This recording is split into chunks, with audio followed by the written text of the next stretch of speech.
പ്രിയമുള്ളവരെ, എൻ്റെ ടെറസ് കൃഷിയിലെ മുളകാണ് ഞാൻ ഇന്ന് വീഡിയോയിൽ പിടിക്കുന്നത്. ഈ മുളക് നല്ല എരിവുള്ള തൈര് മുളകാണ്. ഈ മുളകിൻ്റെ പകുതി മതി ഒരു കറിക്ക്, അത്രമാത്രം എരിവാണ്. പണ്ട് കാരണവന്മാർ പറയും ഇതിനെ ചങ്ക് കഴപ്പൻ മുളക് എന്നും പറയും. എനിക്കിത് ധാരാളം വിള സമൃദ്ധിയായിട്ട് ഈ മുളക് ഉണ്ടായിട്ടുണ്ട്. നല്ല വേനൽക്കാലം ആകുമ്പോൾ ഈ മുളകെല്ലാം പറിച്ച് അതിൻ്റെ ഞെട്ട് കളഞ്ഞ് തൈരിലിട്ട് വെച്ച് വെയിലത്ത് കൊണ്ട് വെച്ച് ഉണക്കാവുന്നതാണ്. ഈ മുളക് തൈര് മുളകാണ്. എല്ലാ ദിവസവും വെയിലാറുമ്പോൾ എടുത്തു കൊണ്ടുവന്ന് ഒരു കുപ്പിയിൽ ആക്കി ഫ്രിഡ്ജിൽ വെക്കണം. അല്ലെങ്കിൽ ഏതെങ്കിലും ഒരു പാത്രത്തിൽ ഫ്രിഡ്ജിൽ വെച്ചാലും മതി. എന്നിട്ട് ഇത് പിറ്റേ ദിവസം വെയിൽ വരുമ്പോൾ വീണ്ടും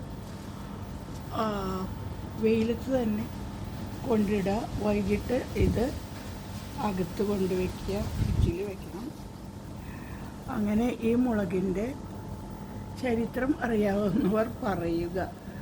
ഇത് ഞാൻ ഒരു ചുമന്ന മുളകിൽ നിന്നും വിത്ത് പാകി മുളപ്പിച്ചതാണ് ഈ 3 തൈകൾ. ഇന്നലെ വരെ ഒരുപാടുണ്ടായപ്പോൾ ചുമന്ന മുളകുകളെല്ലാം ഞാൻ എടുത്ത് പറിച്ചു വെച്ചു, അല്ലെങ്കിൽ ഇതിലും ഭംഗിയുണ്ടായേനെ. ഇതെനിക്ക് എൻ്റെ ടെറസ് കൃഷിയിലുള്ളതാണ്. ഈ മുളക് ടെറസ് കൃഷി എനിക്ക് വളരെയേറെ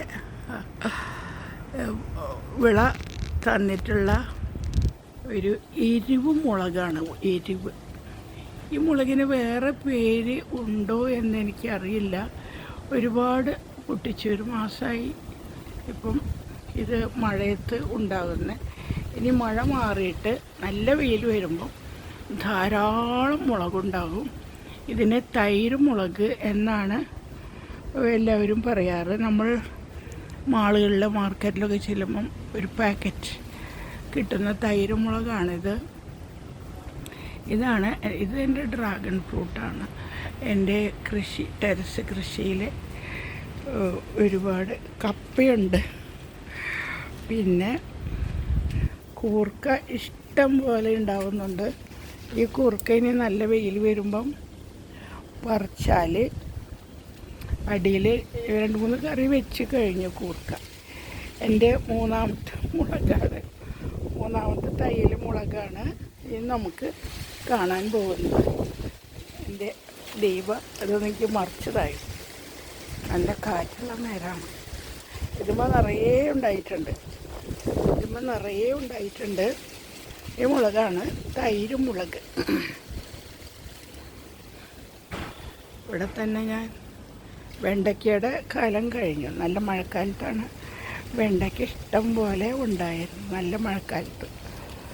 ഇത്രയുമാണ് ഞാൻ എൻ്റെ ടെറസ് കൃഷിയിൽ ഇന്ന് പിടിച്ച ഇനം. പിന്നെ ചെറുനാരങ്ങ ഇഷ്ടം പോലെ വേനൽക്കാലത്തുണ്ടായിരുന്നു. നോക്കട്ടെ, ഉണ്ടായത് നല്ല വേനലിലാണ് ചെറുനാരങ്ങൻ്റെ വെള്ളം. നല്ല വേനൽക്കാലത്ത് ചെറുനാരങ്ങ. വഴുതനങ്ങളൊക്കെ ഇനി നല്ല വെയിൽ കിട്ടിയാൽ ഉണ്ടായിക്കൊണ്ടിരിക്കും. വെണ്ടയ്ക്ക എപ്പോഴും ഉണ്ടാകും. അങ്ങനെ ഇതാണ് എൻ്റെ കൊച്ചു ടെറസ് കൃഷി. Okay, thank you.